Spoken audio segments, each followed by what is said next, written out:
Yeah. But the reality of it is when you get started, it's probably not going to be a problem for a little bit. And so it's better to just get started and then you have a good problem to Absolutely, to figure out down the line. But it's still, I reference this a lot, but one of the funniest things I saw, Mark Vlaskamp, who he started the Fold, and he started pick up and delivery without a laundromat. He was processing laundry in somebody else's laundromat for a long time before he bought his own. And I remember one time he sent me a video, and it was a video of some guys unloading their van out of laundry, and then he panned over and the sidewalk all out in front of the laundromat. That's not his laundromat, by the way.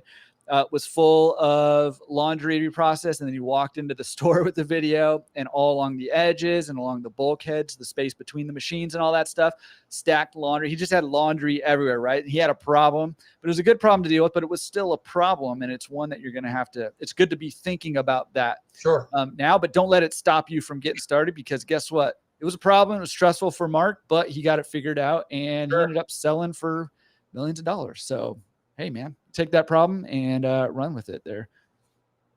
Okay. This is a interesting one. Where did that go? Which one?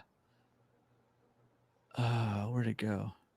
Oh, Stefan said, any advice on how to manage staffing levels for wash, dried, fold, and pick up and delivery?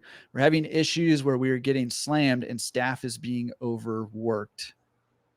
Got any advice in that situation? No, I haven't ran into that. I would probably go back to, do you have the right people at the right job? In other words, do you have the right a person handling the customers, or the right person folding, or the right person doing the laundry?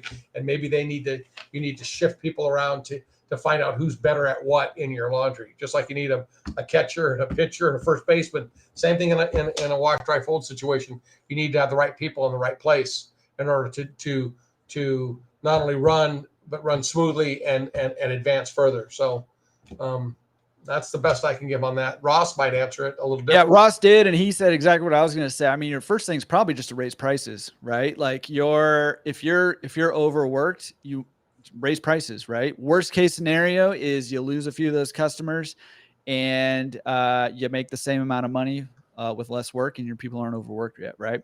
So that's a really great suggestion. Yeah, and Ross is talking about it's a balance here. Yeah, it is. And it is a balance, right? So, number one, I mean, you want to look at the efficiency of your processes, right? And those of you guys who are running pickup and delivery, maybe you can chime in on this. But one sort of benchmark that I've observed is, the average laundry processor can process about 20 to 30 pounds of laundry per hour. And really good ones can fly at 40, but that's pretty on the high side. That's what I've seen. But if you guys have actual numbers of your stores in your experience, I'd love for you guys to put that in the chat there. But take a look at that. How many pounds of laundry are your people processing per hour?